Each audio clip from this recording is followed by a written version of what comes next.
cierra los ojos por un momento. Imagina que el viento cálido del desierto acaricia tu rostro. Huele a incienso, a tierra húmeda cerca del río, a papiro recién cortado. A lo lejos, escuchas el murmullo de miles de trabajadores que arrastran piedras monumentales bajo un sol implacable. Abres los ojos y estás en Egipto. Pero no el Egipto de las postales turísticas. No, estás en el Egipto de hace 5000 años, cuando todo comenzó. ¿Alguna vez te has preguntado cómo una civilización pudo durar más de 3000 años? Piénsalo. 3000 años. Si retrocediéramos esa misma cantidad de tiempo desde hoy, estaríamos en el año 1000 a.C., cuando el imperio nuevo egipcio ya estaba en declive. Roma no existía. Grecia apenas despertaba. Y sin embargo, las pirámides de Giza ya tenían 1500 años de antigüedad. Ya eran antiguas para los antiguos. ¿Cómo construyeron monumentos que desafían nuestra ingeniería moderna? ¿Qué creían realmente sobre la vida después de la muerte? ¿Cómo era despertar cada mañana sabiendo que tu faraón era un dios viviente? ¿Y cómo se siente ver caer todo aquello que creías eterno? Hoy vamos a recorrer juntos la historia completa del antiguo Egipto. Desde aquellos primeros reyes que unificaron dos tierras en una sola nación, hasta Cleopatra, la última reina que vio cómo Roma apagaba para siempre la llama de los faraones. Y aquí debo ser honesto contigo. Mucho de lo que sabemos sobre Egipto proviene de fragmentos. Piedras rotas, papiros incompletos, interpretaciones que han cambiado con cada generación de arqueólogos. Donde la evidencia es sólida, te lo diré. Donde entramos en terreno especulativo, también. Esto no es solo historia. Es un ejercicio de apertura mental, una invitación a imaginar mundos que ya no existen pero que, de alguna manera, siguen vivos en nosotros. Si este tipo de viajes al pasado te fascinan tanto como a mí, te invito a suscribirte y activar la campanita. Déjame un comentario contándome qué período de Egipto te intriga más. Y si al final de este video sientes que has aprendido algo nuevo, bueno, ya sabes qué hacer con ese botón de me gusta. Ahora, respira profundo. El sol sale sobre el delta del Nilo. Es el año 3100 a.C. y un rey del sur está a punto de cambiar la historia para siempre. Te encuentras en el Alto Egipto, en algún lugar cerca de la antigua ciudad de Hieracómpolis. El aire es seco, casi abrasivo. El sol golpea la tierra con una intensidad que parece personal, como si quisiera recordarte quién manda aquí. A tu alrededor, hombres con faldas de lino trabajan la arcilla, tallan piedra, preparan ofrendas para dioses con cabezas de halcón y chacal. Pero hoy hay algo diferente en el ambiente. Los sacerdotes murmuran. Los soldados afilan sus armas de cobre. Un rey. Algunos lo llaman Narmer, otros Menes, y es posible que fueran la misma persona o quizás no. Los registros son confusos después de 5 milenios. Se prepara para hacer algo que nadie ha intentado antes: conquistar el norte y unir las dos tierras bajo una sola corona. Imagina la paleta de Narmer, ese artefacto de esquisto verde grisáceo que hoy descansa en el Museo Egipcio de El Cairo. Tiene 64 centímetros de altura, tallada en ambas caras con una precisión que te hace contener el aliento. En un lado, ves al rey con la corona blanca del Alto Egipto, alzando una maza sobre un enemigo arrodillado. En el otro, lleva la corona roja del Bajo Egipto, inspeccionando filas de cuerpos decapitados. ¿Es propaganda? ¿Es historia? Probablemente ambas cosas. Lo que sí sabemos es que este objeto marca el momento en que Egipto dejó de ser una idea y se convirtió en una realidad. Ahora bien, aquí debemos hacer una pausa importante. La unificación de Egipto no fue necesariamente un evento único y dramático como las películas nos harían creer. Algunos historiadores sugieren que fue un proceso gradual, quizás de varias generaciones, donde el sur fue absorbiendo lentamente al norte a través de comercio, matrimonios diplomáticos y sí, también conflictos armados. La paleta de Narmer podría ser más simbólica que literal.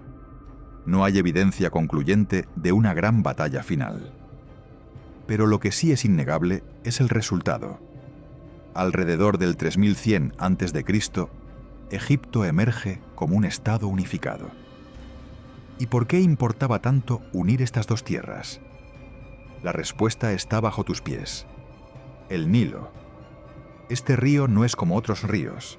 Fluye de sur a norte, algo que confundía a los griegos, acostumbrados a ríos que hacían lo contrario.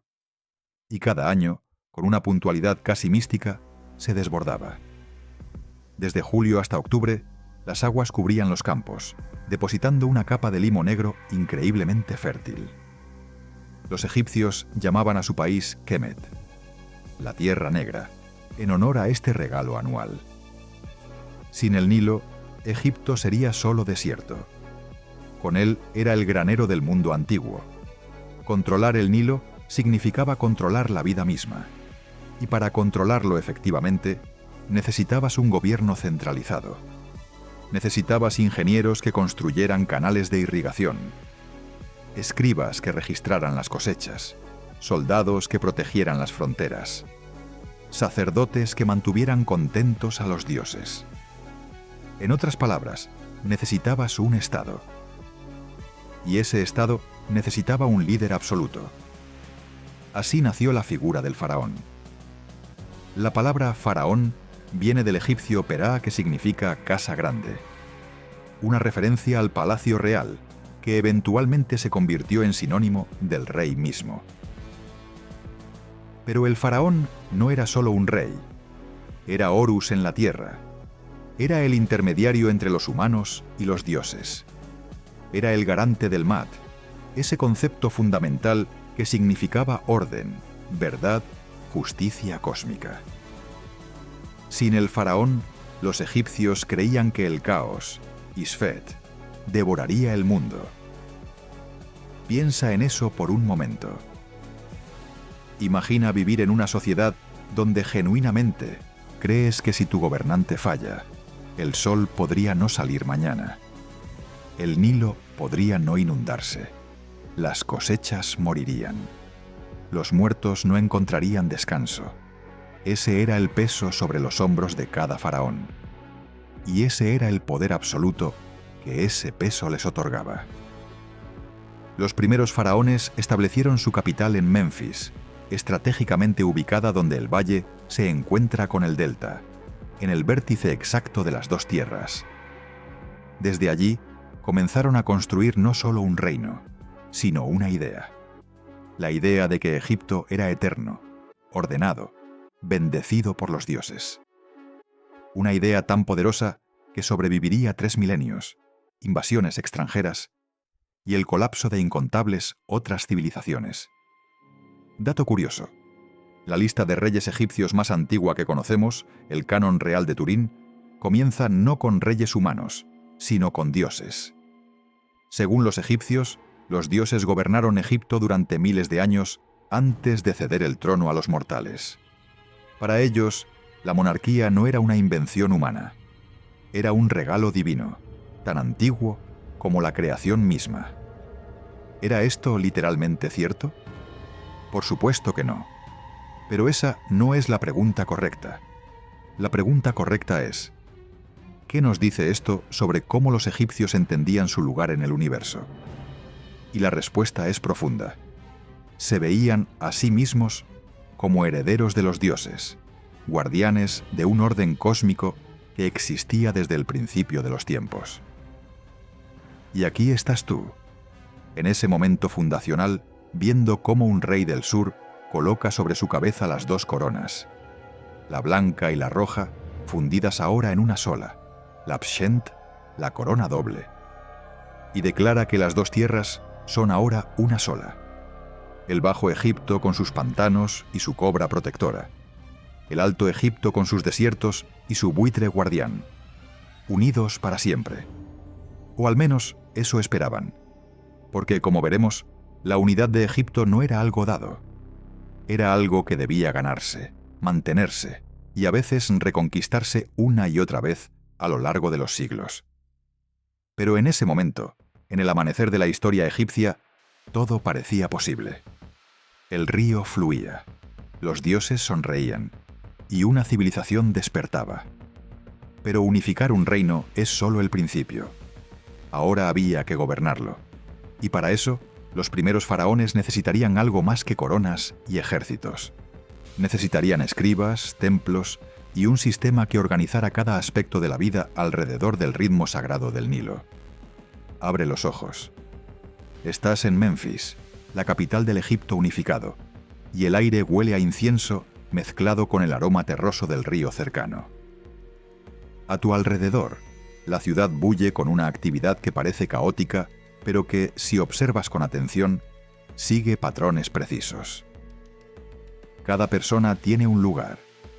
Cada tarea tiene un momento. Todo está ordenado según un principio que los egipcios consideraban sagrado: Ma'at. Han pasado varias generaciones desde la unificación. Los arqueólogos modernos llaman a este período la época tinita, o las primeras dos, dinastías, porque muchos de estos reyes fueron enterrados en Abidos, cerca de la antigua ciudad de Tinis. Pero tú no sabes nada de eso. Lo que sabes es que el faraón es un dios, que el Nilo es vida, y que los escribas son las personas más importantes que conocerás jamás. Ah, los escribas. Míralos allí, sentados con las piernas cruzadas sobre esteras de papiro, sus paletas de tinta cerca, sus cálamos de caña afilados con precisión. Están registrando todo, absolutamente todo. ¿Cuántos sacos de grano produjo cada aldea? ¿Cuántas cabezas de ganado posee cada noble? ¿Cuántos trabajadores se necesitan para el próximo proyecto de construcción? ¿Cuántas jarras de cerveza se distribuyeron a los obreros? Porque sí, a los trabajadores egipcios se les pagaba parcialmente en cerveza, aproximadamente 4 litros diarios, según algunos registros. La escritura jeroglífica es joven todavía, quizás solo unas pocas generaciones desde sus primeros usos. Algunos de los símbolos más antiguos que conocemos aparecen en etiquetas de marfil y hueso encontradas en la tumba del rey Escorpión I, en Abidos, datadas alrededor del 3200 a.C. Esto significa que la escritura egipcia podría ser tan antigua como la escritura cuneiforme de Mesopotamia, o incluso anterior. Los académicos aún debaten quién escribió primero. Lo fascinante de los jeroglíficos es que no son solo un sistema de escritura, son arte sagrado. La palabra egipcia para ellos era Medu-Neter, palabras de los dioses. Los egipcios creían que los jeroglíficos fueron inventados por Tot, el dios de la sabiduría con cabeza de ibis. Escribir era un acto religioso. Por eso los escribas pasaban años aprendiendo su oficio, memorizando más de 700 signos diferentes y sus múltiples usos. Y aquí hay algo que quizás no sabías. Los jeroglíficos no se usaban para todo. Eran demasiado elaborados, demasiado sagrados para el día a día. Para documentos administrativos y cartas personales, los egipcios desarrollaron escrituras más simples. Primero el hierático, una versión cursiva más rápida de escribir, y mucho después el demótico, aún más simplificado. Pero los jeroglíficos se reservaban para lo importante. Templos, tumbas, decretos reales. Eran las palabras que durarían para siempre. Ahora camina conmigo hacia el templo más cercano. El olor a incienso se intensifica. Kifi lo llaman una mezcla de 16 ingredientes que incluye miel, vino, pasas, resina, mirra y otras sustancias aromáticas. Se quema al atardecer para honrar a Ra en su descenso al inframundo. El humo se eleva en espirales lentas hacia un cielo que comienza a teñirse de naranja. Los templos de esta época son diferentes a los que construirán después. Son más modestos, hechos de adobe y madera más que de piedra. Pero su función es la misma. Son la casa del dios. Literalmente. Los egipcios creían que la estatua del dios en el santuario interior era habitada por la esencia divina. Cada día los sacerdotes la despertaban, la lavaban, la vestían, la alimentaban con ofrendas. El dios vivía allí. El faraón, por supuesto, era el sumo sacerdote de todos los templos, aunque en la práctica delegaba en otros. Su trabajo principal era mantener el Maat, asegurarse de que los dioses estuvieran contentos, de que el Nilo se inundara a tiempo, de que las fronteras estuvieran seguras, de que la justicia se administrara correctamente. Si algo salía mal, una hambruna, una plaga, una invasión, era porque el Maat se había roto. Y restaurarlo era responsabilidad del faraón. Esta es una idea que puede resultar difícil de entender para una mente moderna. Los egipcios no separaban lo religioso de lo político, lo espiritual de lo práctico. Todo estaba conectado. El calendario que usaban para saber cuándo plantar, 365 días divididos en 3 estaciones de 4 meses, basados en el ciclo del Nilo y la aparición de la estrella Sirio, era tanto un instrumento agrícola como un documento teológico. Cada día pertenecía a un dios. Cada acción tenía implicaciones cósmicas. ¿Y qué pasaba con la gente común? Los campesinos, que formaban la inmensa mayoría de la población, probablemente más del 90%, vivían vidas que nos parecerían brutalmente simples. Trabajaban la tierra durante la temporada de siembra y cosecha. Cuando el Nilo se inundaba y los campos quedaban bajo el agua, eran reclutados para proyectos de construcción estatal. Templos, tumbas, canales. No tenían dinero como lo entendemos nosotros. El sistema era de trueque e impuestos en especie. Entregaban una porción de su cosecha al Estado y a cambio recibían protección, justicia y la seguridad de que los dioses estaban siendo correctamente venerados. ¿Era esto justo? Depende de a quién le preguntes. Para los egipcios de la época, era simplemente el orden natural de las cosas. El faraón gobernaba porque los dioses lo habían elegido. Los nobles administraban porque habían nacido para ello. Los campesinos trabajaban porque ese era su lugar en el cosmos. Cuestionar esto habría sido como cuestionar por qué el sol sale por el este. Un dato fascinante. Las tumbas de los primeros faraones en Abidos estaban rodeadas de tumbas subsidiarias. Durante mucho tiempo, los arqueólogos asumieron que eran sirvientes enterrados vivos para acompañar al rey en la otra vida. Evidencia más reciente sugiere que al menos algunos de estos individuos fueron efectivamente sacrificados, quizás estrangulados o envenenados. Esta práctica aparentemente cesó después de la primera dinastía, quizás porque se dieron cuenta de que perdían demasiada mano de obra calificada, o quizás por razones que nunca sabremos. Después de eso, los egipcios optaron por enterrar estatuillas Ushapti que harían el trabajo en lugar de personas reales.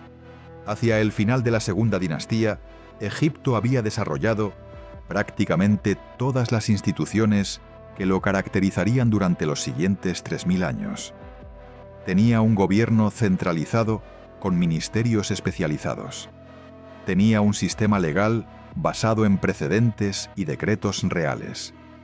Tenía una religión estatal compleja, con docenas de dioses organizados en panteones locales. Tenía una clase sacerdotal educada y una burocracia de escribas. Tenía un ejército permanente y rutas comerciales que se extendían hasta Nubia, en el sur, y el Líbano en el norte. Todo estaba listo para el siguiente paso, porque los faraones de las primeras dinastías habían construido los cimientos. Pero sus sucesores iban a construir algo que desafiaría al tiempo mismo. Iban a construir las pirámides. Te despiertas con el sonido de la piedra contra la piedra. Un sonido rítmico, constante, que parece venir de todas direcciones a la vez. Abres los ojos y lo que ves te quita el aliento. Ante ti se eleva una montaña hecha por manos humanas. La gran pirámide de Giza aún no está terminada, o quizás acaba de completarse, dependiendo del momento exacto en que te encuentres.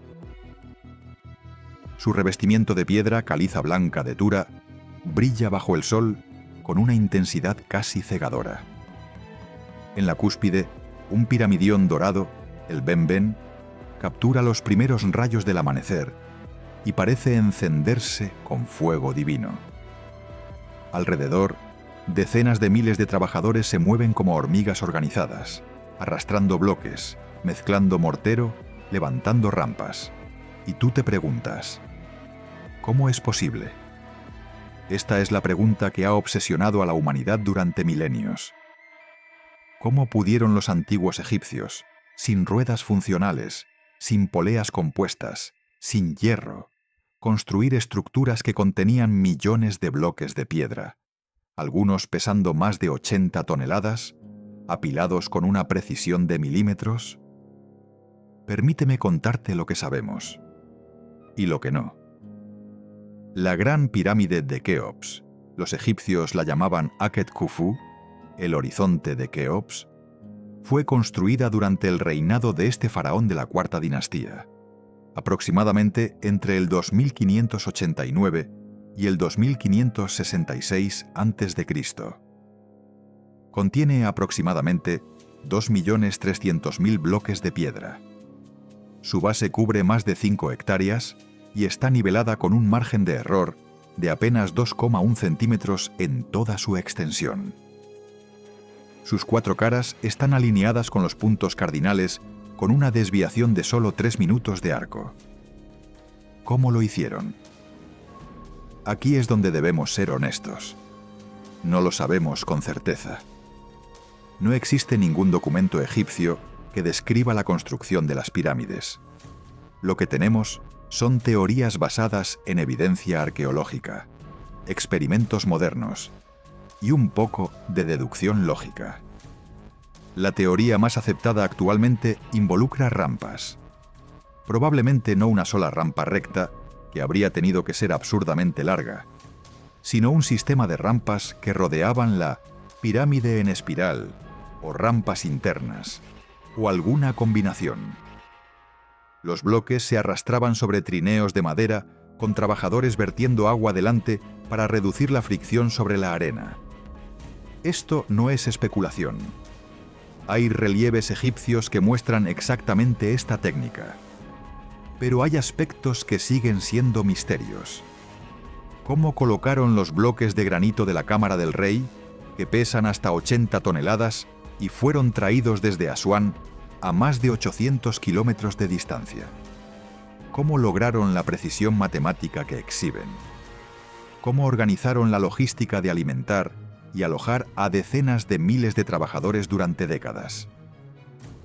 Y sobre esos trabajadores, durante mucho tiempo persistió el mito de que las pirámides fueron construidas por esclavos hebreos. Esto es históricamente imposible.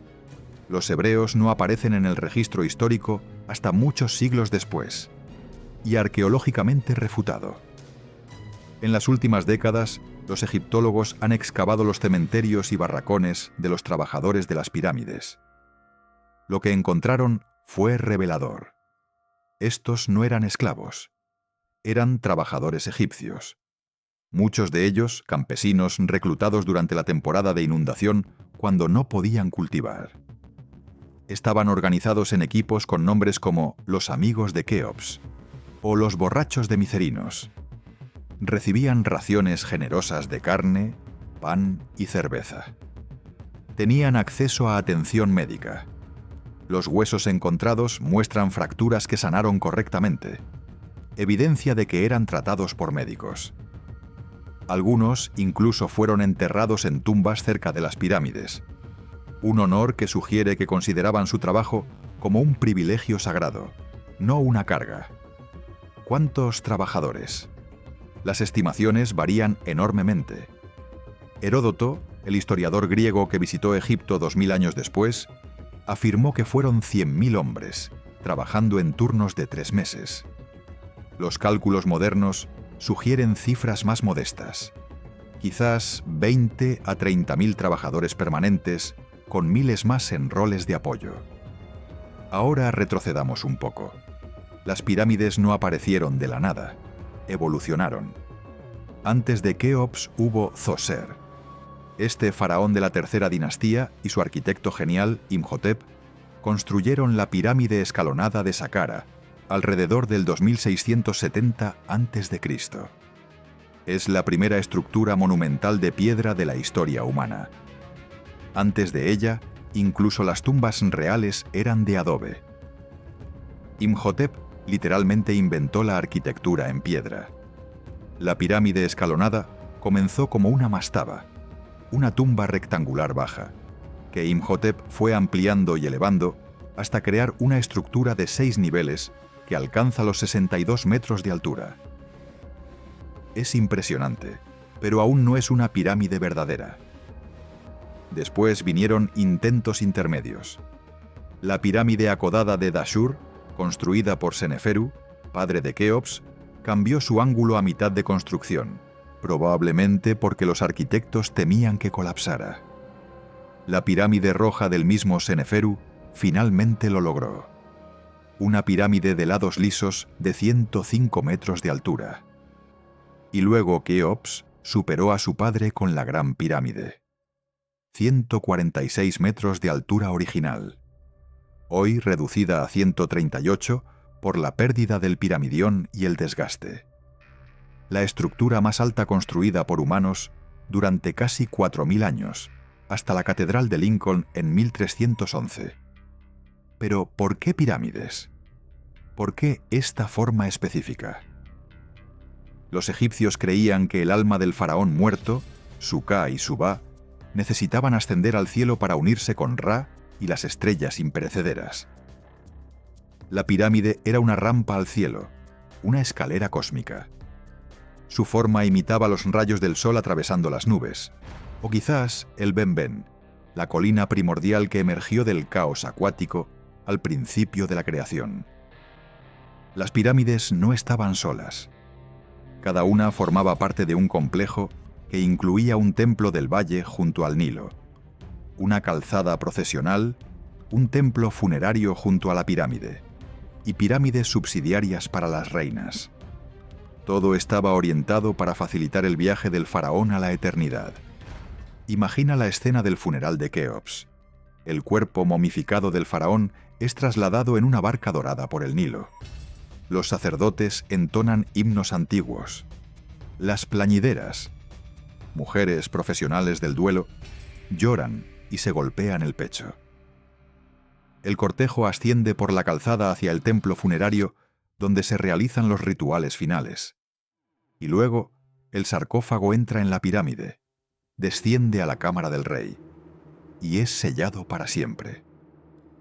¿O eso esperaban? Todas las pirámides de Giza fueron saqueadas en la antigüedad. Cuando los arqueólogos modernos encontraron los sarcófagos vacíos. Los tesoros, las momias, todo había desaparecido hace milenios. Un último dato sorprendente. La gran esfinge de Giza, esa criatura colosal con cuerpo de león y rostro humano que custodia las pirámides, probablemente representa a Kefren, hijo de Keops. Fue tallada directamente en la roca madre de la meseta, aprovechando un afloramiento de piedra caliza. Tiene 73 metros de largo y 20 de alto. Su nariz, contrariamente a la leyenda popular, no fue destruida por Napoleón. Hay dibujos de la esfinge sin nariz anteriores a su expedición. Probablemente fue vandalizada en época medieval. El Imperio Antiguo fue la era en que Egipto creyó, con toda sinceridad, que podía construir eternidad, que sus reyes vivirían para siempre en monumentos de piedra, que el orden del Maat duraría sin fin. Pero la eternidad es una promesa difícil de cumplir. Porque incluso mientras los últimos bloques de las pirámides de Giza encontraban su lugar, algo comenzaba a cambiar en Egipto. El poder de los faraones se debilitaba. Los nobles de las provincias ganaban autonomía. El Nilo, ese dios generoso, comenzaría a fallar. Y el reino que parecía invencible estaba a punto de fragmentarse. El sol sigue saliendo cada mañana, pero algo ha cambiado. Lo sientes en el aire seco, en los campos agrietados, en las miradas vacías de los campesinos que pasan a tu lado. El Nilo, ese dios generoso que nunca fallaba, ha comenzado a fallar. Durante generaciones, las inundaciones anuales habían sido abundantes y predecibles, pero ahora, y los científicos modernos, creen que esto se debió a un cambio climático global, una sequía que afectó todo el Mediterráneo oriental. Las crecidas son erráticas. Algunos años demasiado bajas, otros inexistentes. Los graneros se vacían, los niños lloran de hambre, y la gente comienza a preguntarse algo impensable. ¿Han abandonado los dioses a Egipto? El último gran faraón del Imperio Antiguo fue Pepi II, quien según las listas reales gobernó durante 94 años, el reinado más largo de la historia egipcia. Los historiadores modernos sospechan que esta cifra está exagerada, pero incluso si gobernó solo 60 o 70 años, el problema es evidente. Cuando finalmente murió, era un anciano debilitado que había visto cómo el poder real se erosionaba lentamente. Durante el Imperio Antiguo, los faraones habían concedido tierras y privilegios a los nomarcas, los gobernadores provinciales, como recompensa por su lealtad. Generación tras generación, estas concesiones se acumularon. Los nomarcas se volvieron hereditarios. Construyeron sus propias tumbas monumentales en sus provincias. Reclutaron sus propios ejércitos. Y cuando el gobierno central se debilitó, simplemente dejaron de obedecer. Imagina un Egipto dividido. El norte, gobernado desde Heracleópolis, por una dinastía que afirmaba ser legítima. El sur, bajo el control de príncipes tebanos que también reclamaban el trono. Y en medio, decenas de señores locales que gobernaban sus territorios como pequeños reyes independientes. La literatura de esta época es desgarradora. Los textos conocidos como las admoniciones de Ipuwer describen un mundo al revés. Los ricos se lamentan, los pobres se regocijan. Las ciudades dicen, expulsemos a los poderosos de entre nosotros. Los escribas son asesinados, sus escritos son robados. El grano ha desaparecido de todas partes. El rey ha sido depuesto por la chusma. Ahora bien, debemos ser cautelosos aquí. Estos textos son literatura, no reportajes periodísticos. Algunos académicos creen que fueron compuestos mucho después, durante el Imperio Medio, como propaganda para legitimar la nueva dinastía gobernante. Miren lo terrible que era antes de nosotros, vendrían a decir. La exageración era una herramienta política. Pero algo terrible sí ocurrió. Las excavaciones arqueológicas muestran evidencia de malnutrición en los esqueletos de esta época. Los entierros se volvieron más simples, más pobres. El comercio exterior prácticamente cesó. Las grandes construcciones se detuvieron. Y, quizás lo más significativo, la gente común comenzó a reclamar privilegios que antes estaban reservados para la realeza. Los textos funerarios, hechizos mágicos que aseguraban la vida eterna, que antes solo aparecían en las pirámides de los faraones, ahora se inscribían en los ataúdes de nobles menores y eventualmente de gente relativamente común. La muerte se democratizó. Si el faraón no podía garantizar el orden en la tierra, ¿por qué debería monopolizar el cielo? Este es un cambio profundo en la mentalidad egipcia. Durante el Imperio Antiguo, la eternidad era un privilegio del rey, que podía concederla a sus favoritos. Durante y después del primer período intermedio, la eternidad se convirtió en algo que cualquiera con los recursos suficientes podía intentar obtener. El faraón seguía siendo divino, pero su monopolio sobre la salvación se había roto. Las guerras entre el norte y el sur duraron generaciones. Batallas cuyo recuerdo ha sobrevivido en inscripciones fragmentarias, asedios, traiciones, alianzas rotas. Un príncipe tebano llamado Intef comenzó la reconquista del sur. Sus sucesores la continuaron. Y finalmente, alrededor del 2040 a.C., un rey llamado Mentuhotep II logró lo impensable. Reunificó Egipto. Su templo funerario en Deir el-Bahari, en la ribera occidental de Tebas, todavía existe.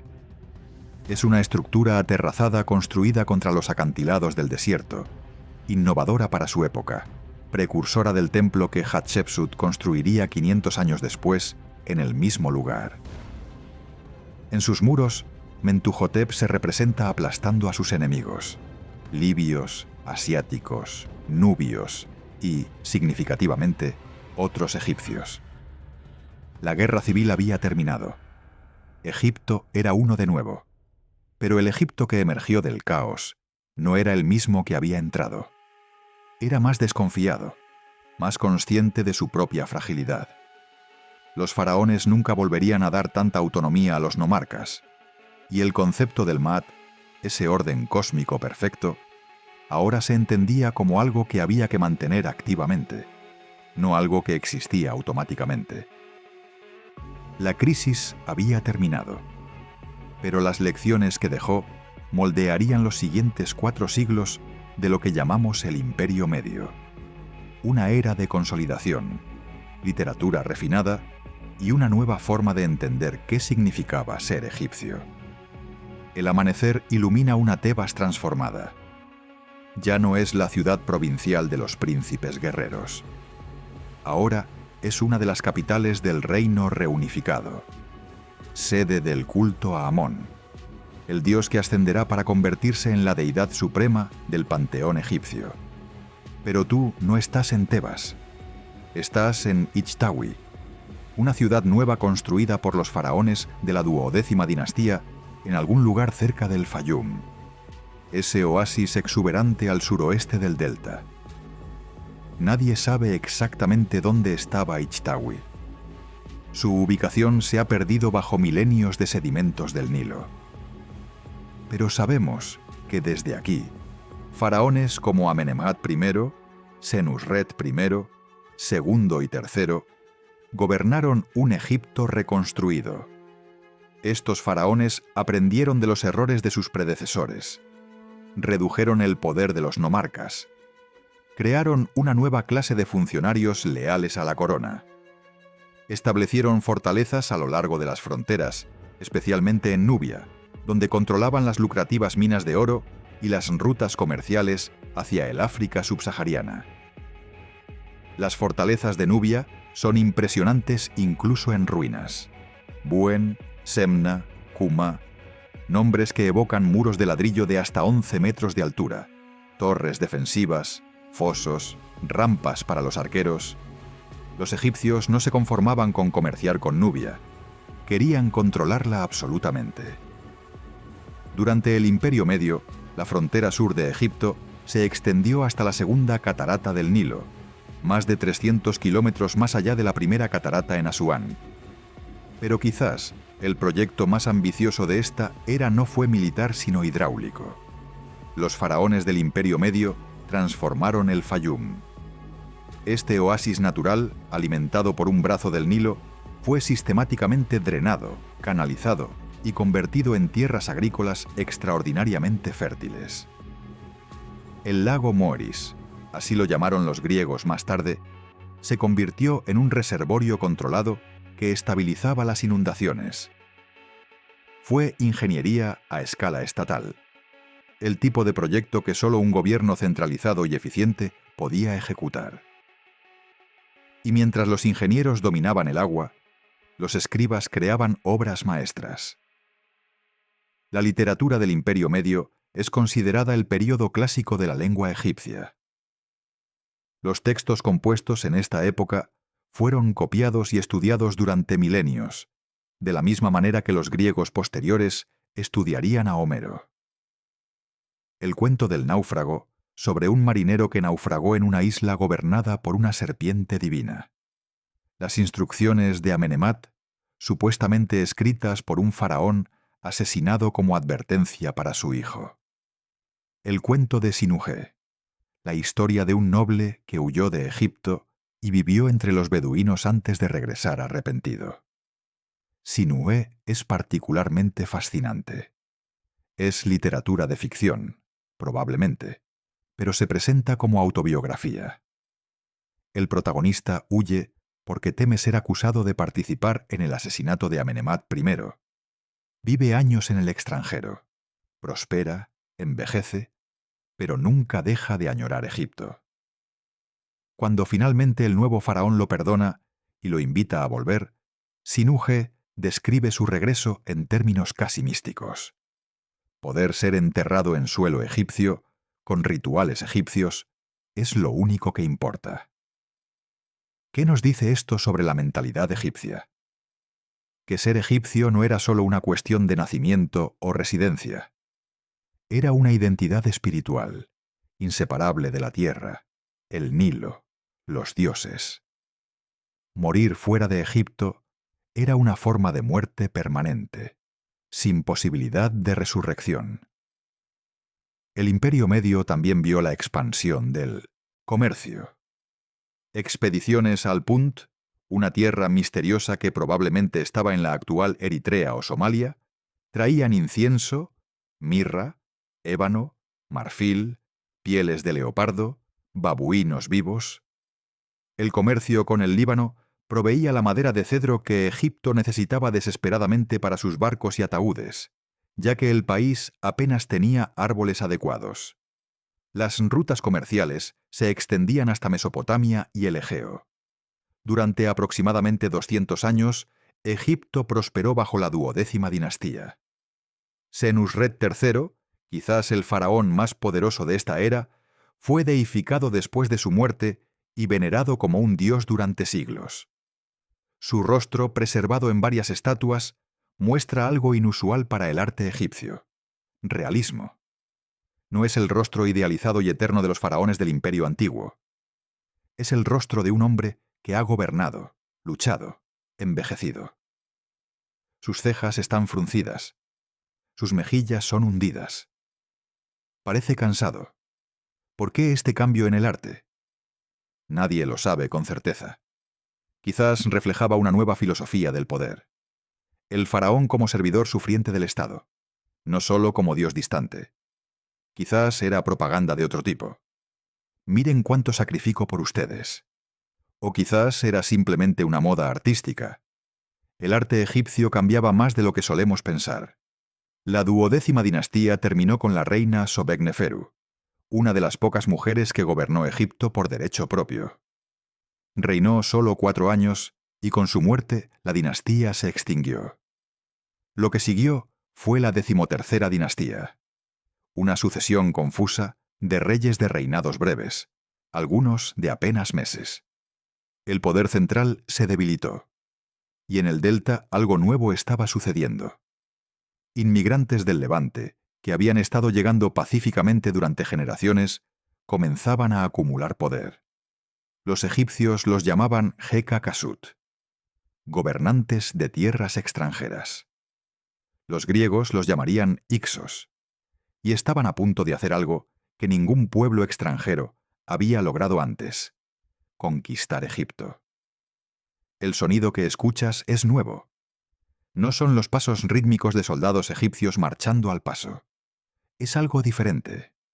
El golpeteo de cascos, el chirrido de ruedas, el relincho de caballos. Caballos. Los egipcios apenas conocían estos animales antes de los Ixos. Ahora los ven arrastrando carros de guerra ligeros, plataformas móviles desde las que arqueros enemigos disparan con arcos compuestos más potentes que cualquier arma egipcia. Es una revolución militar que los faraones no estaban preparados para enfrentar. Los hicsos no llegaron como conquistadores en una invasión dramática. Llegaron gradualmente, durante generaciones, como inmigrantes y comerciantes que se asentaron en el delta oriental. Algunos alcanzaron posiciones de poder. Y en algún momento, los detalles son confusos, las fuentes contradictorias, tomaron el control. Establecieron su capital en Avaris, una ciudad en el delta oriental que los arqueólogos modernos han excavado extensamente. Lo que encontraron en Avaris es fascinante. No es una ciudad puramente egipcia ni puramente levantina. Es una mezcla. Templos egipcios junto a santuarios cananeos.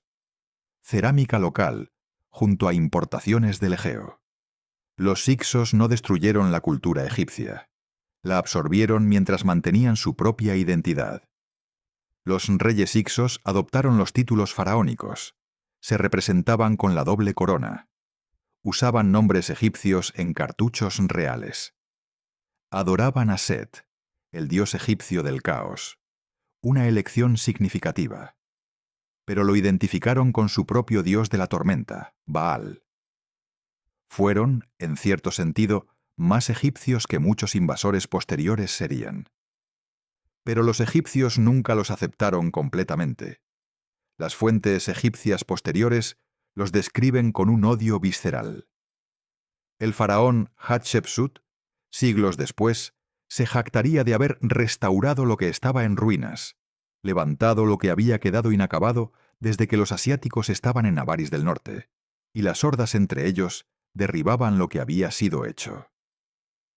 Aquí debemos hacer una pausa para la honestidad académica.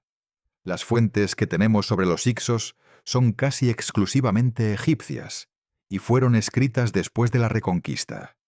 Son propaganda de los vencedores. La realidad probablemente era más matizada.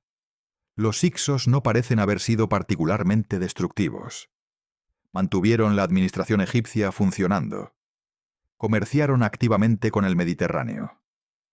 Algunos egiptólogos argumentan que su mayor crimen, a ojos egipcios, no fue la crueldad, sino el insulto.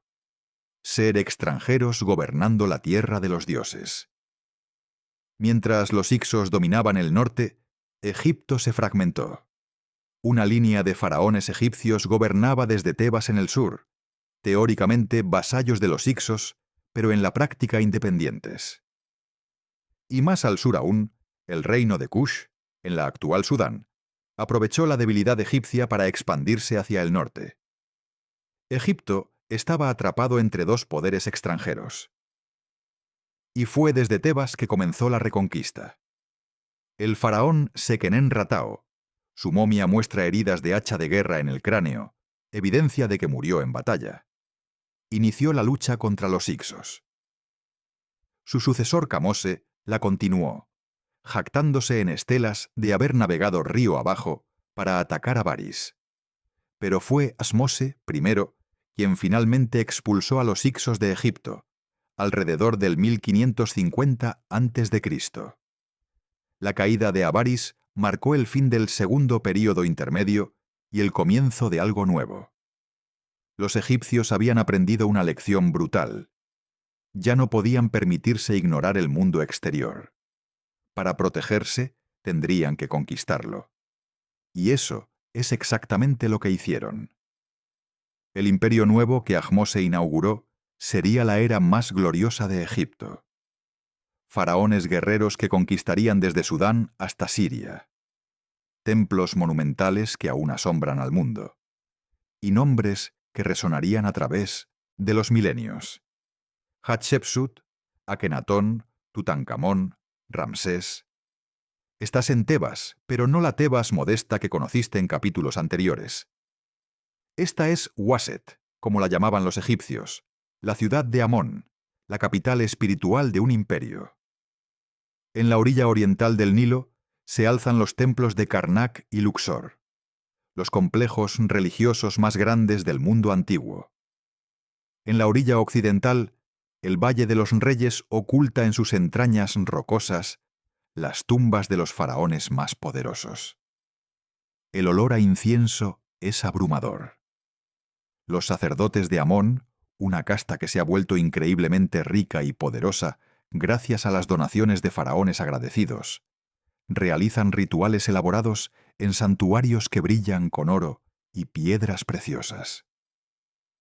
Procesiones de estatuas divinas recorren las calles durante festivales que duran semanas.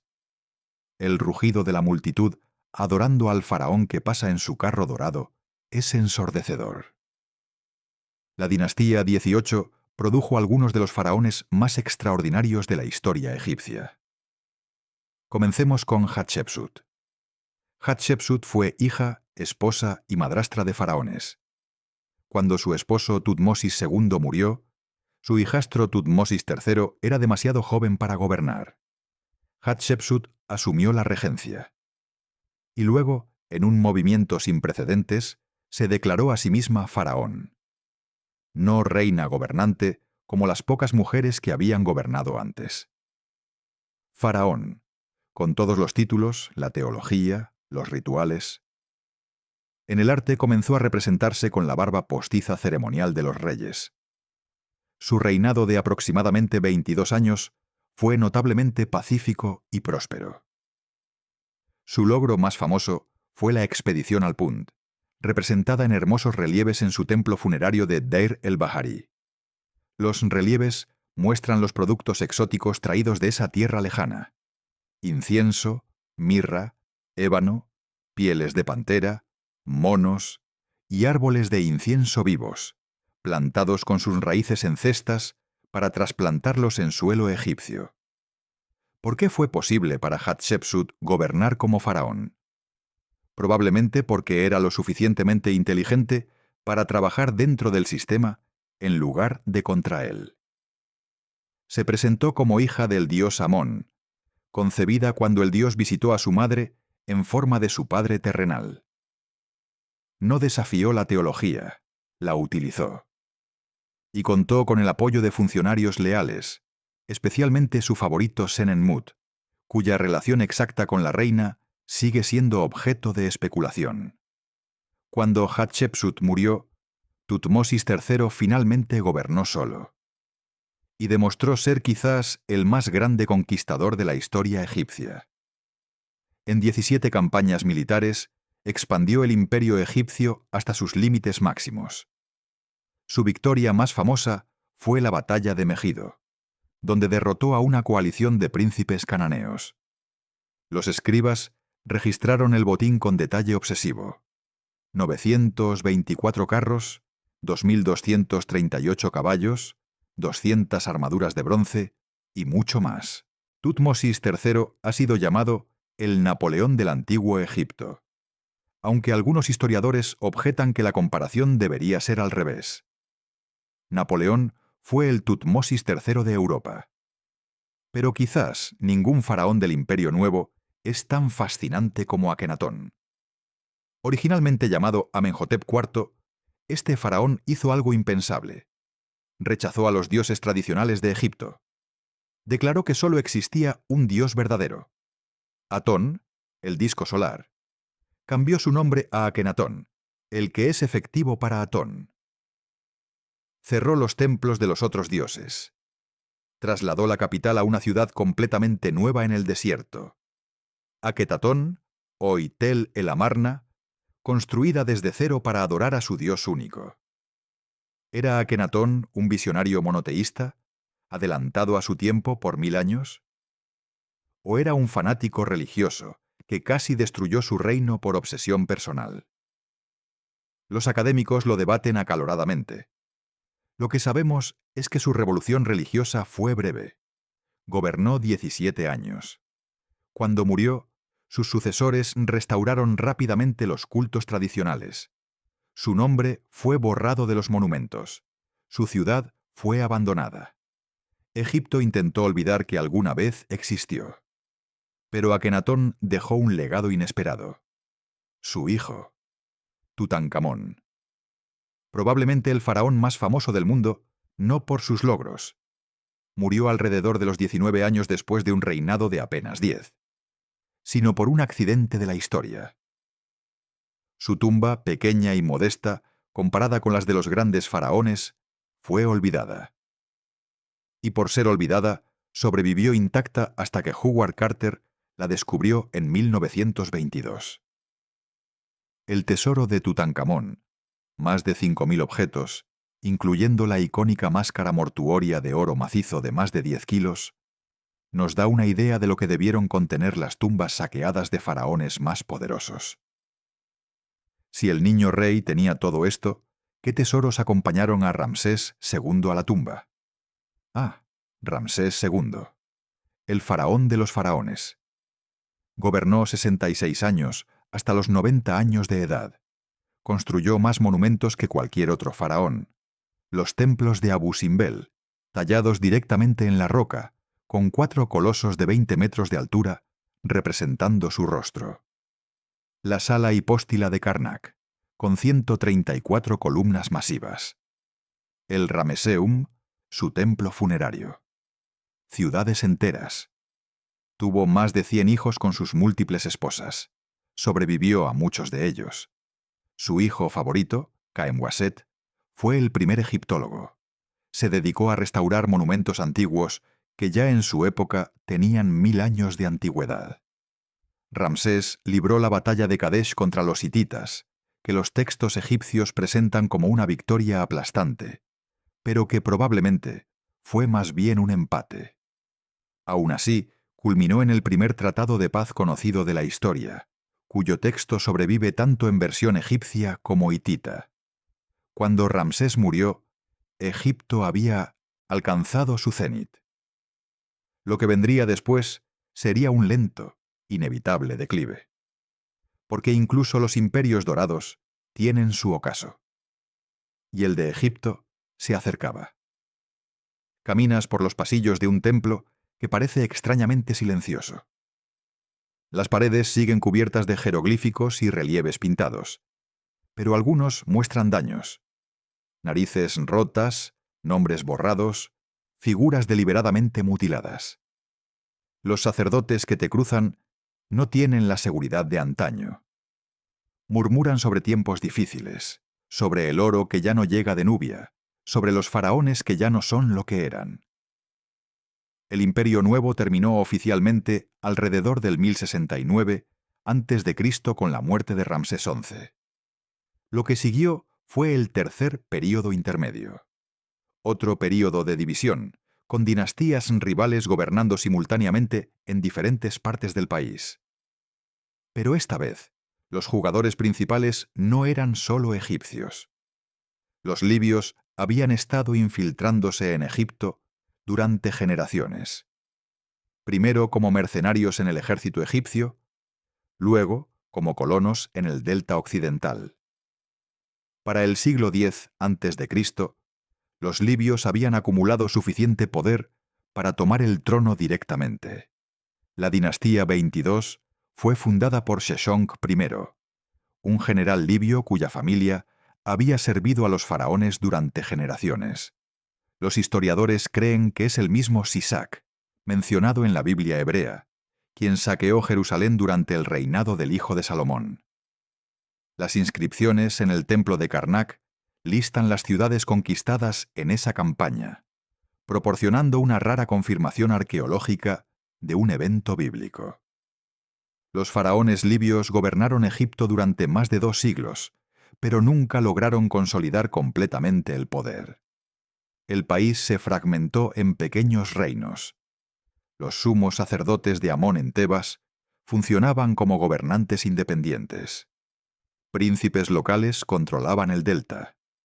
Egipto se había convertido en una confederación laxa, apenas unida por la ficción de un faraón común.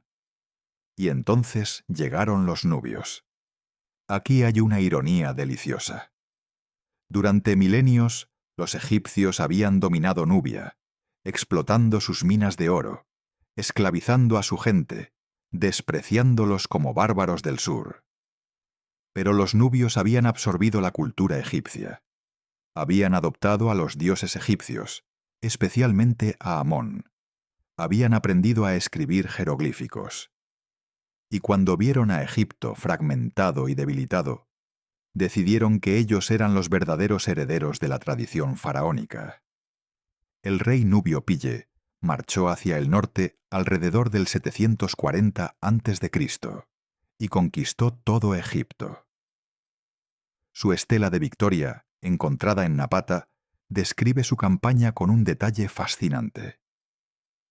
Pille se presenta no como un conquistador extranjero, sino como un restaurador del orden, un verdadero servidor de Amón que viene a purificar una tierra corrompida. Cuando algunos caballos egipcios capturados mostraron signos de maltrato, Pille expresó más indignación por el sufrimiento de los animales que por la resistencia de sus enemigos. La dinastía 25, la dinastía Nubia o Kushita, gobernó Egipto durante aproximadamente 75 años. Estos faraones de piel oscura, los egipcios los representaban con rasgos distintivamente africanos, se veían a sí mismos como más egipcios que los egipcios.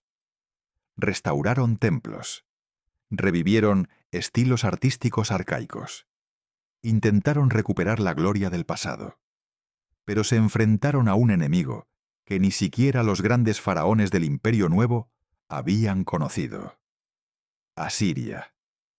El imperio asirio era la superpotencia del momento, una máquina militar despiadada que había conquistado Mesopotamia, Siria, y ahora miraba hacia Egipto. Las campañas asirias fueron brutales. Esaradón conquistó Memphis en el 671 a.C. Su hijo Asurbanipal saqueó Tebas en el 664, un evento tan traumático que el profeta bíblico Nahum lo usó como advertencia para Nínive. «¿Eres tú mejor que Tebas, que estaba asentada junto al Nilo, rodeada de aguas?» Los faraones nubios fueron expulsados, pero los asirios no podían mantener un territorio tan lejano. Se retiraron, dejando a gobernantes locales como vasallos. Uno de estos vasallos, Psamético I de la ciudad de Sais, aprovechó la retirada asiria para reunificar Egipto y fundar la dinastía 26. El período saíta, del 664 al 525 a.C., fue una especie de renacimiento tardío. Los faraones saítas miraron hacia el pasado glorioso de Egipto y trataron de revivirlo. Copiaron estilos artísticos del imperio antiguo. Restauraron monumentos antiguos. Promovieron un nacionalismo cultural egipcio. Pero vivían en un mundo diferente. El Mediterráneo oriental estaba dominado por nuevas potencias, primero Asiria, luego Babilonia y finalmente Persia. Egipto comerciaba activamente con Grecia. Mercenarios griegos servían en el ejército egipcio. Colonias griegas florecían en el delta.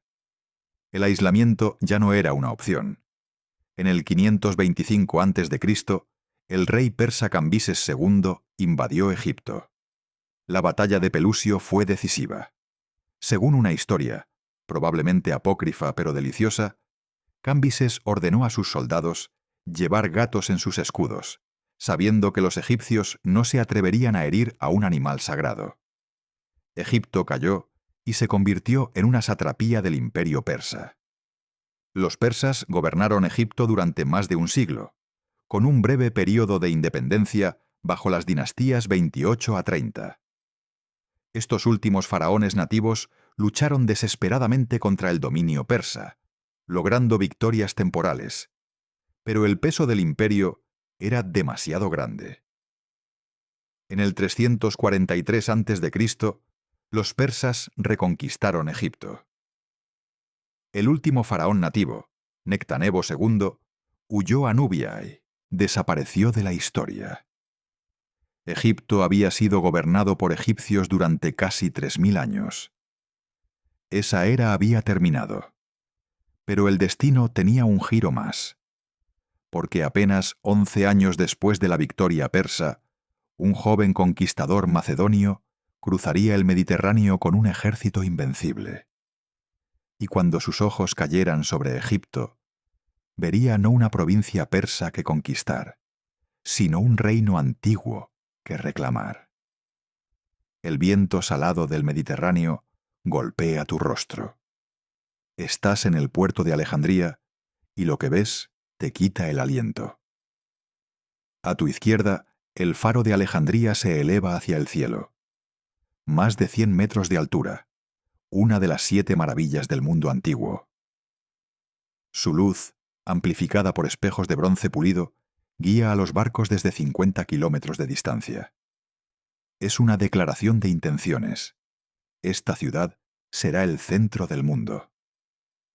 A tu derecha, la Biblioteca de Alejandría, o más precisamente el Museión, el templo de las musas, del que la biblioteca forma parte, atrae a los mejores intelectuales del Mediterráneo. Aquí Euclides sistematizó la geometría. Eratóstenes calculó la circunferencia de la Tierra con sorprendente precisión. Aristarco propuso que la Tierra giraba alrededor del Sol, 1800 años antes de Copérnico. Herón inventó la primera máquina de vapor, aunque nunca se usó más que como juguete. Alejandría no es Egipto. Es una ciudad griega trasplantada a suelo africano. Las calles están dispuestas en cuadrícula, al estilo griego. Los edificios públicos son templos a dioses olímpicos, gimnasios, teatros. La lengua de la administración es el griego. La élite gobernante es griega, o se comporta como tal. ¿Y qué pasó con los egipcios? Siguen ahí, por supuesto. Son la inmensa mayoría de la población. Trabajan los campos, mantienen los templos, viven sus vidas como lo han hecho durante milenios. Pero ahora son gobernados por extranjeros que no hablan su idioma y no comparten su cultura. Los Ptolomeos, la dinastía fundada por Ptolomeo I, uno de los generales de Alejandro, fueron gobernantes inteligentes. Entendieron que para controlar Egipto necesitaban la legitimidad faraónica. Así que se convirtieron en faraones. Se representaron en los templos egipcios con las coronas tradicionales, realizando los rituales ancestrales. Adoptaron la práctica egipcia del matrimonio entre hermanos para mantener la pureza de la sangre real. Patrocinaron la construcción de templos a los dioses egipcios. Los templos ptolemaicos que sobreviven, Edfu, Dendera, Philae, Kom-Ombo, son algunos de los mejor preservados de Egipto. Fueron construidos durante esta época, continuando tradiciones arquitectónicas y artísticas que tenían ya 2000 años de antigüedad. Si miras los relieves, verás a reyes griegos vestidos como faraones, haciendo ofrendas a Horus, Isis, Osiris, exactamente como lo habían hecho los faraones nativos. Pero había una tensión subyacente. Los griegos despreciaban a los egipcios como supersticiosos y atrasados. Los egipcios resentían a los griegos como usurpadores arrogantes. Las revueltas fueron frecuentes, especialmente en el sur, donde la población era más tradicionalista. Algunas de estas revueltas lograron establecer reinos egipcios independientes que duraron años antes de ser aplastados.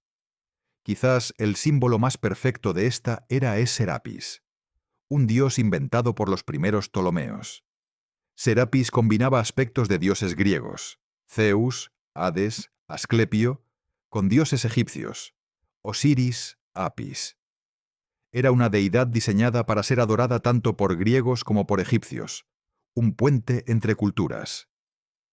Su templo principal, el Serapeum de Alejandría, era uno de los edificios más espectaculares de la ciudad. ¿Funcionó? Parcialmente. Serapis se volvió popular en el mundo grecorromano, pero los egipcios tradicionales siguieron prefiriendo a sus dioses ancestrales. La síntesis cultural fue real, pero nunca completa. La dinastía tolemaica duró casi 3 siglos.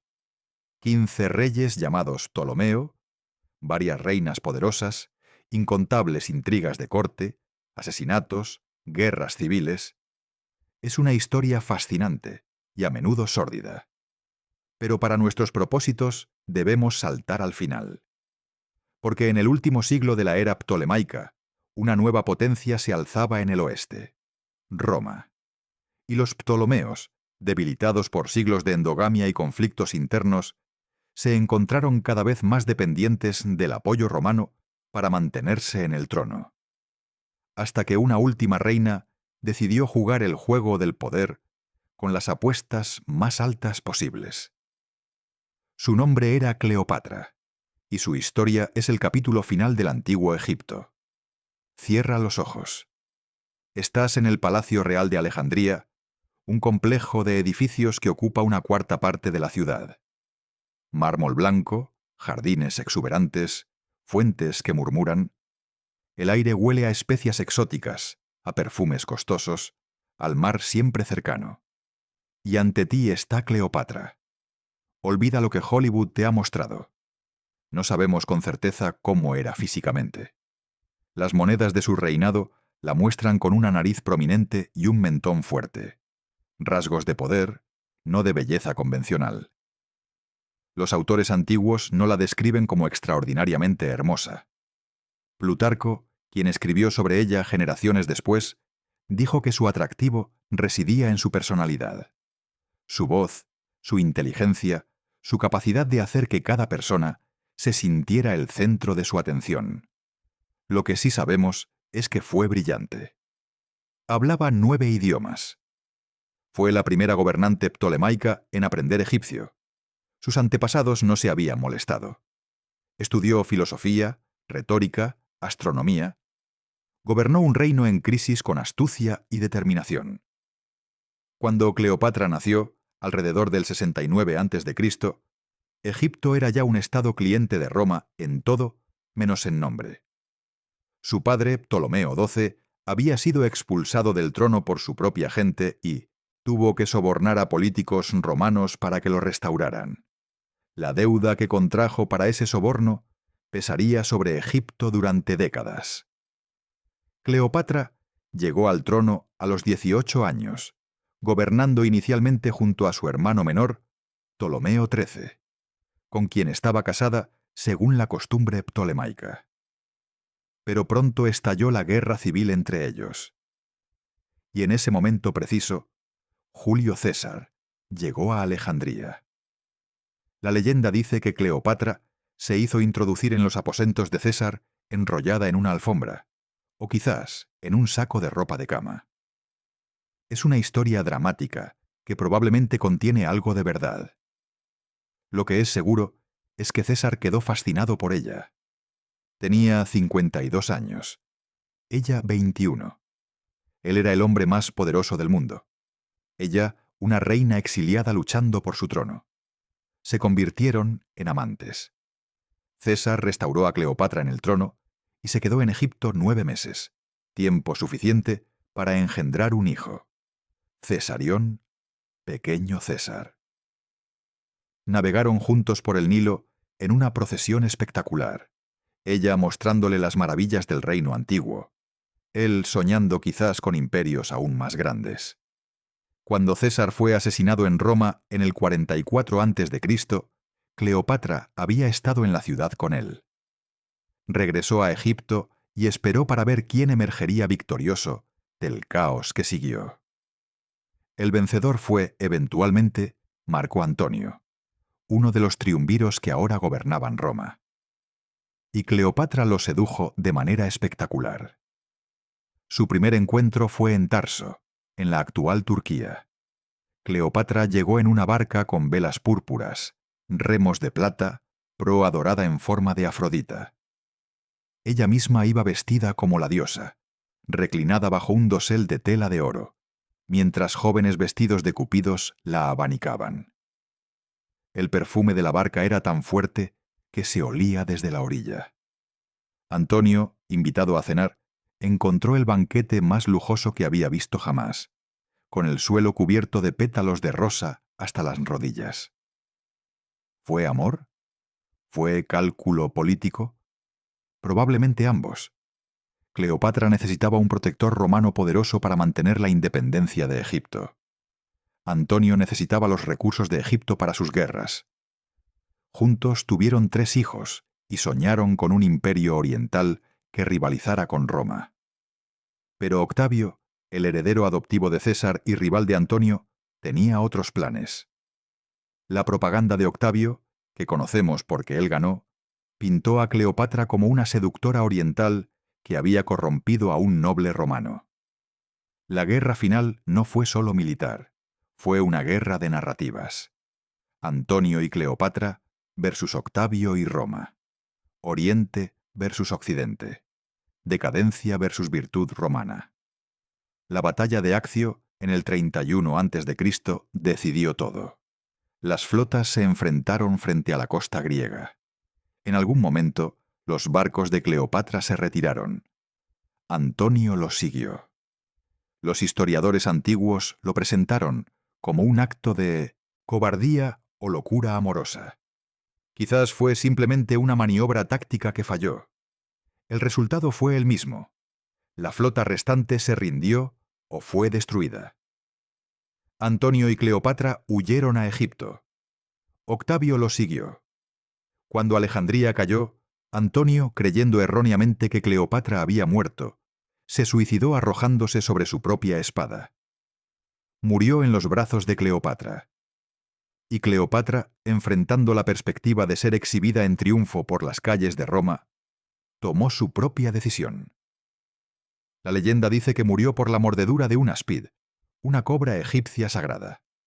Quizás fue así, quizás usó veneno. No lo sabemos con certeza. Lo que sabemos es que tenía 39 años. Había gobernado Egipto durante 21 años, el último período de independencia que ese reino antiguo conocería. Cesarión, su hijo con César, fue ejecutado por Octavio. No es bueno tener demasiados Césares, supuestamente dijo. Sus hijos con Antonio sobrevivieron, criados por la hermana de Octavio en Roma, desapareciendo eventualmente de la historia. Egipto se convirtió en provincia romana. Pero no una provincia cualquiera.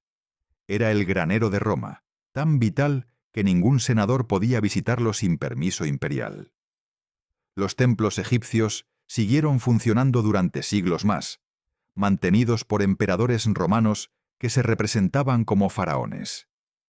El último jeroglífico conocido fue tallado en el 394 después de Cristo, en el templo de Philae. Pero la civilización que había construido las pirámides, adorado a Osiris, momificado a sus muertos con la esperanza de la eternidad, esa civilización había terminado. Y así, después de 3000 años, la llama del antiguo Egipto se apagó. Y aquí estamos, tú y yo, separados de Cleopatra por 2000 años, separados de Keops por casi 5000, separados de aquel primer rey que unió las dos tierras por más de 50 siglos. ¿Qué hemos visto en este viaje? Hemos visto cómo un pueblo a orillas de un río extraordinario construyó una civilización que desafió el tiempo. Vimos sus momentos de gloria, las pirámides alzándose hacia el cielo, los templos resplandecientes de oro, los faraones que se creían dioses y fueron enterrados como tales. Vimos sus momentos de crisis, las hambrunas, las invasiones, los períodos de caos cuando todo parecía perdido. Y vimos, una y otra vez, cómo se levantaron. Mentuhotep reunificando un reino fragmentado, Amose expulsando a los hicsos, Psamético liberándose de los asirios. Una y otra vez, cuando el mundo pensaba que Egipto había caído, Egipto volvía a levantarse, hasta que ya no pudo. Pero quizás esa no es la forma correcta de verlo, porque Egipto no desapareció realmente. Sus dioses sobrevivieron disfrazados. Isis adorada en Roma. Serapis venerado en todo el Mediterráneo. Sus conocimientos alimentaron a Grecia, que alimentó a Roma, que alimentó a Europa, que nos alimentó a nosotros. Cada vez que usamos un calendario de 365 días, cada vez que admiramos una columna clásica, cada vez que nos preguntamos sobre la vida después de la muerte, hay un eco de Egipto en ello. Y los monumentos siguen ahí, Las pirámides de Giza han visto el ascenso y la caída de imperios. Estaban antiguas cuando Julio César las visitó. Estaban antiguas cuando los árabes conquistaron Egipto. Siguen ahí mientras tú escuchas estas palabras, mientras el sol sale sobre el desierto como ha salido cada mañana durante millones de años. Los antiguos egipcios buscaban la eternidad. Momificaban sus cuerpos, construían tumbas de piedra, escribían sus nombres en paredes esperando que nunca fueran olvidados. Y mira, no han sido olvidados. 5000 años después, seguimos pronunciando sus nombres. Keops, Hatshepsut, Tutankamón, Ramsés, Cleopatra. Seguimos intentando entender cómo pensaban, qué creían, cómo vivían y morían. Seguimos asombrándonos ante sus logros, preguntándonos sus secretos, imaginando cómo habría sido caminar por las calles de Tebas en el apogeo del Imperio Nuevo. Tal vez la eternidad no era una ilusión después de todo. Tal vez encontraron exactamente lo que buscaban: una forma de vivir para siempre en la memoria de la humanidad. El Nilo sigue fluyendo. El sol sigue saliendo por el este y poniéndose por el oeste. Y nosotros, en nuestro pequeño momento de consciencia entre dos eternidades, tenemos el privilegio de recordar. Gracias por acompañarme en este viaje. Si este video te ha enseñado algo, te ha hecho pensar, te ha transportado, aunque sea brevemente, a un mundo que ya no existe. Compártelo con alguien. Suscríbete para más viajes al pasado. Y déjame un comentario. ¿Qué período de la historia egipcia te fascinó más? ¿Qué preguntas sigues teniendo? Porque la historia nunca termina realmente.